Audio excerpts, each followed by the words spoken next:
Hey everyone, and welcome back to the channel. Today's video, I'm going to be showing you how to vacuum seal celery. Now, when I'm using celery, I seem to use it very sporadically. So when I get a big bunch like this, a lot of it always seems to go to waste. So what I like to do is I like to prep it, cut it as I would intend to use it, and then vacuum seal it. So there's two ways we can do this. The first way is just cutting and putting it into vacuum seal bags. And then the second way we can do to preserve it longer is to blanch. So for today's purposes, I'm just going to cut and vacuum seal it. This typically lasts for about 4 to 8 weeks in the freezer, although blanching does help a lot more when you're looking to preserve flavors and colors for a lot longer. So when you blanch celery, you can expect it to last for about a year. I've been using vacuum sealers now for over 8 years in my kitchen to store a variety of fresh foods for long-term storage. So let's get straight into it. The first thing we want to do is we want to take our celery bunch and we want to clean it. So we want to make sure we get in all the little grooves and remove any nasty bits, as we only want really good quality celery when we go to seal it. So I'll take this, I'll wash it, and then I'll come right back. Okay, so now that has been washed, the first thing I want to do is I want to break down the celery stalks. So I'm going to cut the end off, and then I'm going to remove all these excess leaves that I'm not going to use. I'm going to put them aside, and I like to use those for compost. So I'll grab a bag to chuck them in. And let's start. So I like to cut that bottom couple of inches. Now you could save that for stocks and stuff, but typically it's just really dirty and the worms seem to love it. So I'm going to go through and I'm going to remove all of these excess stalks. So these little stalks that I don't typically use. And again, just put them to the side. So I'm going to go through and repeat this for all of them.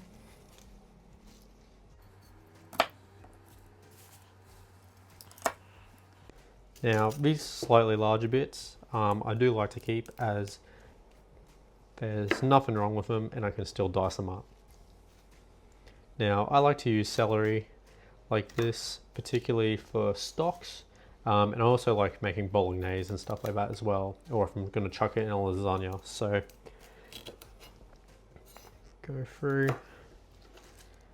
again, just get all that excess stuff off that we're not going to be needing, while retaining as much of edible parts as we can. So now, while we're cutting, we just want to make sure if we find any nasty bits or brown bits, we're cutting them off, as this can kind of helps makes it spoil a lot faster when it's in the fridge or freezer. I typically don't vacuum seal celery that's going in the fridge, but you could if you're looking to prep beforehand. Now here in Australia, celery isn't always the cheapest. I found this for about $4 for the bunch, so instead of buying half a bunch, I prefer to do this and just store the excess. While you're doing this, you also want to check for any soft bits. This has been in my fridge for a few days. I should have got onto it a little bit faster, but the soft bits, they've already lost their texture, so there's no point sealing them for future use. You can also freeze the celery for smoothies and stuff like that. I typically don't make too many smoothies, but if it's something you do, it's a great way to make sure you always have it on hand. So if you have a use for celery leaves, let me know what you do with them in the comments below. I typically just give them to my worms, as they make really good compost. So now that that's all done, the next thing we'll want to do is we'll want to cut it to the size that we're going to use. So I'm going to dice it. I like starting with all these small bits, and I might just grab a bowl to put them all into. Okay, so let's start. I'll grab a few of these small ones, as it makes it a lot easier. And the size I'm going for is about a ½ centimeter cube. Use whatever is right for you. Now I typically use this in lasagna and my bolognese sauces, so this size is perfect for me, but you can store it whatever size you like. Just be mindful, if you are blanching, the smaller the celery is, the quicker it's going to cook. So I'd typically blanch it for 1 to 2 minutes, depending on how thick it is.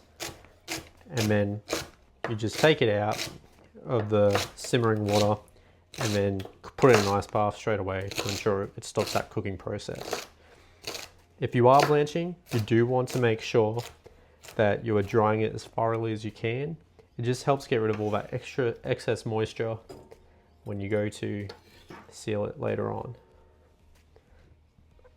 Okay, I'm going to go through and I'm just going to keep repeating that with the remainder of my celery. So you probably could use a food processor.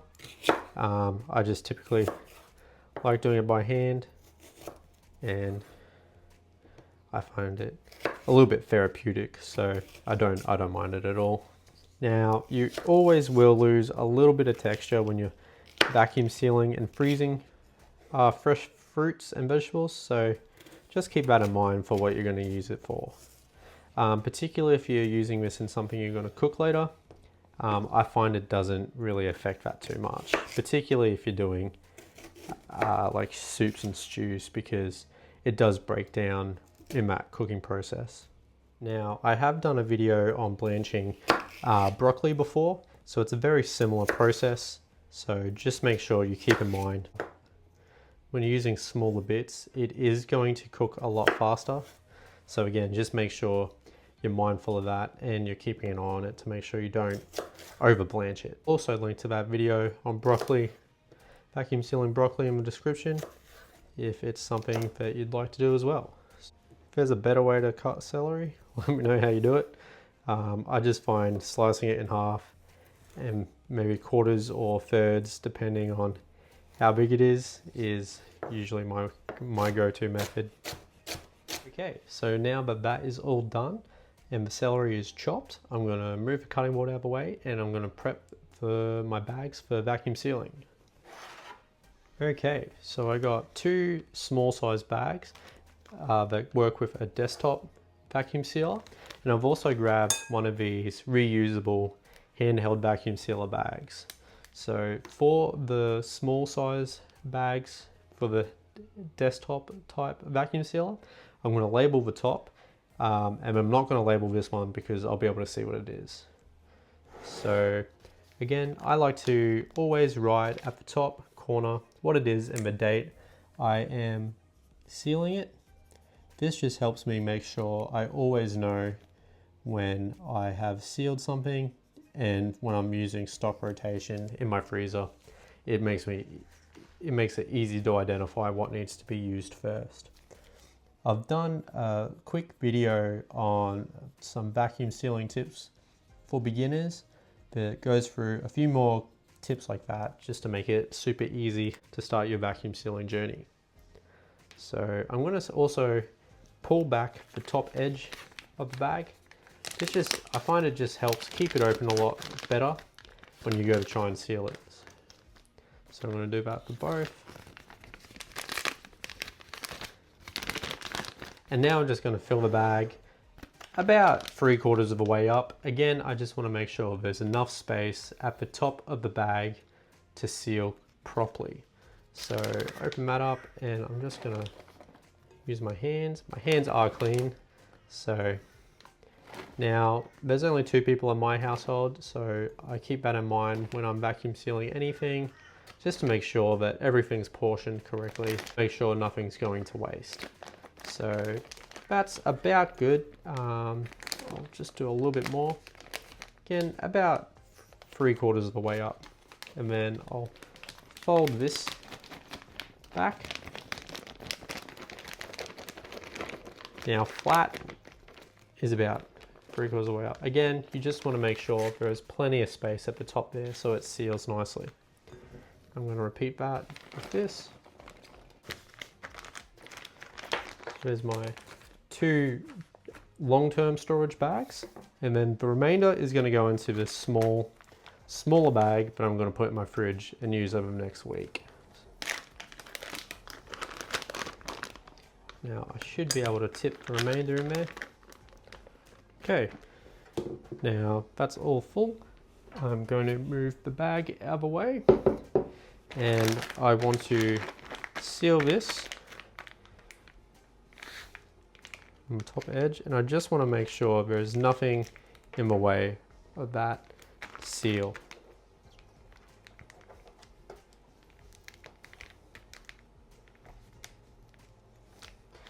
Now I want to flatten this as much as I can.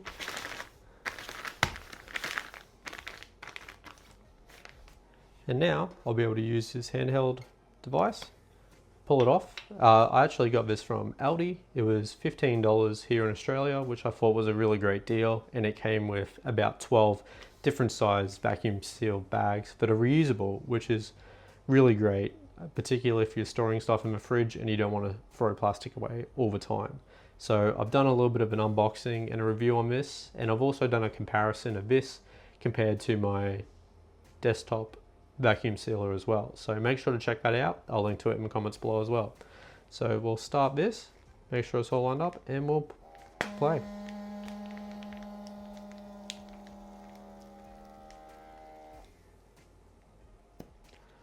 Okay, so that's just one run of the machine, and it's done a really good job removing all the air from there. So I probably could push it a little bit further.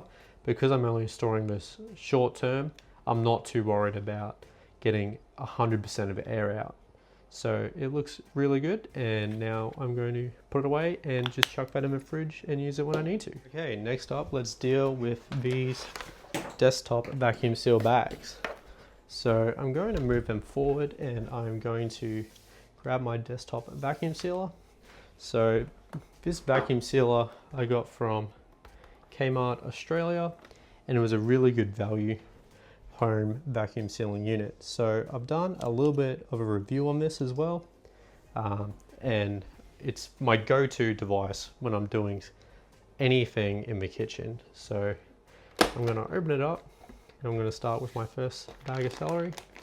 Again, I just want to make sure it's as flat as possible, and again, just make sure there's heaps of room at the top, about 7 centimeters or 2 inches, just to make sure all the air can escape without getting stuck on anything. It also helps make sure there's a really nice seal. So I'm going to hold that flat, and I'm going to close both sides, wait for the click, and then I'm just going to run it on the vacuum seal mode it has. So as you can see, all the air is drawing out, and it's doing really well. You can hear that vacuum's kicking in quite hard now. And that's all the air removed, and it's just going to finish sealing. Okay, with all my vacuum sealing that I do, I like to make sure that the seal is nice and there's no obstructions.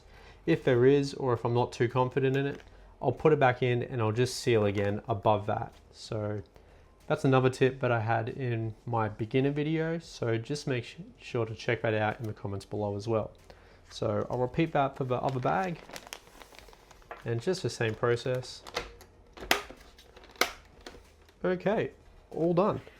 So now these can be thrown in the freezer for around 2 to 3 months because I haven't blanched them. But if you did go to the effort of blanching them, I would be confident that you could store them in there for up to a year. So this is a great way, again, if you want to keep celery fresh for longer and reduce the food waste in your kitchen. Okay, that's it for today. Thanks for watching, and I appreciate you sticking around this long. If you found this video helpful, make sure to like and subscribe. If there's something you like to do when you're vacuum sealing celery and I've missed, make sure to just let me know in the comments below. If you're looking for more vacuum sealing tips or food storage tips, make sure to check out the other videos on my channel. I really appreciate every one of you that's subscribed so far. I look forward to making heaps more videos in the future. I want to get back into getting out my food dehydrator and doing some more on that. So make sure to stay tuned and stick around.